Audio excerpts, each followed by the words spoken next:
Comme vous le savez, après l'accession du président Bassirou Diomaye Faye à la magistrature suprême, il a fallu prendre des mesures urgentes pour alléger le coût de la vie.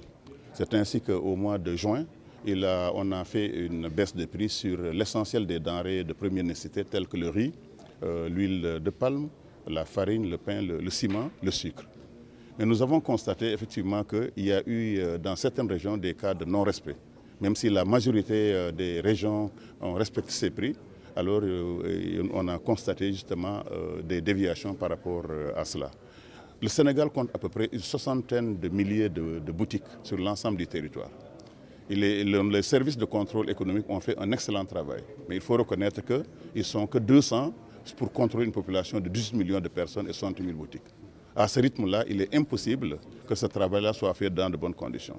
C'est ainsi que nous avons décidé de recruter 1000 jeunes, 1000 volontaires de niveau brevet qui vont travailler dans les différentes régions sous l'autorité justement des chefs de service du contrôle économique. Leur objectif, c'est d'abord vérifier les prix, que les prix soient affichés, voir si le prix des différentes denrées, des produits contrôlés ont été respectés, voir également les conditions d'hygiène. Le rôle, c'est d'aller signaler au niveau du contrôle économique, justement, tout ce qui est déviation par rapport à ces différents paramètres. Je voulais justement leur lancer un appel pour leur demander de faire leur travail dans la plus grande rigueur morale. C'est aussi un projet qui sert quelque part à lutter contre la cherté de la vie, mais également à lutter contre l'immigration clandestine. On sait tous que 1000 jeunes, avec un salaire de 100 000 francs par mois et une indemnité pour le téléphone, alors c'est une bouffée d'oxygène pour certains jeunes qui sont au chômage aujourd'hui. Le troisième aspect qui est très important, c'est le système de recrutement. Pour la première fois, nous avons donc mis en place un système informatique, un lien qui est accessible à tout le monde, et le lien sera activé à partir d'aujourd'hui à minuit.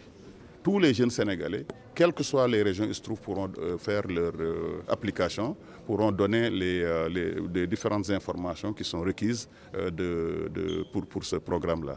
Enfin, la chose qu'on a changé également cette année, après avoir fait le bilan de l'année passée, le bilan des premières opérations était assez négatif.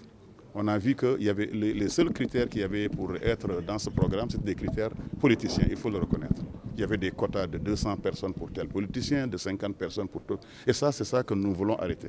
Et c'est pour ça que nous voulons le faire dans la transparence la plus complète. Et nous demandons donc à tous les jeunes de pouvoir aller sur ce site et de pouvoir donc s'inscrire en ligne et de s'assurer qu'après cette inscription-là, il y aura des interviews pour nous assurer que les jeunes de Matam travaillent à Matam.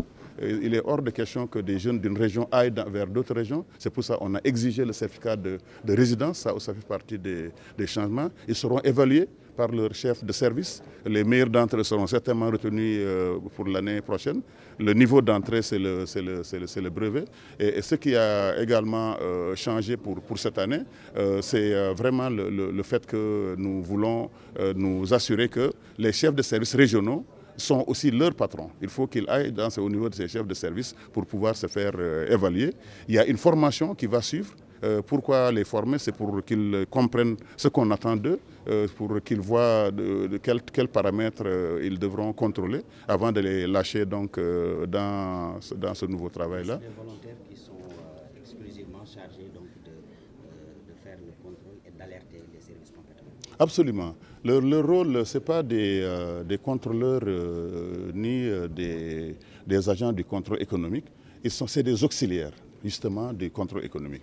Il n'y a que l'agent assermenté qui a le droit de verbaliser, qui a le droit donc, de saisir, qui a le droit de... Par contre, ils sont autorisés à aller dans toutes les boutiques, à demander les prix, à observer, à voir si les prix sont affichés, à signaler des déviations, à signaler des cas de non-respect de l'hygiène, de non-respect d'affichage de prix, ainsi de suite. Donc voilà ce qu'ils devront faire. Et le rôle, c'est après de signaler ces déviations au niveau de leur chef de service, qui est donc le départemental ou le régional qui est dans ces zones. Alors la rémunération, elle est fixée à 100 000 francs puisqu'il s'agit de volontariat, et également ils recevront une indemnité pour le téléphone. Ils seront après dotés de tablettes ou de téléphones pour pouvoir donc faire ce travail-là correctement.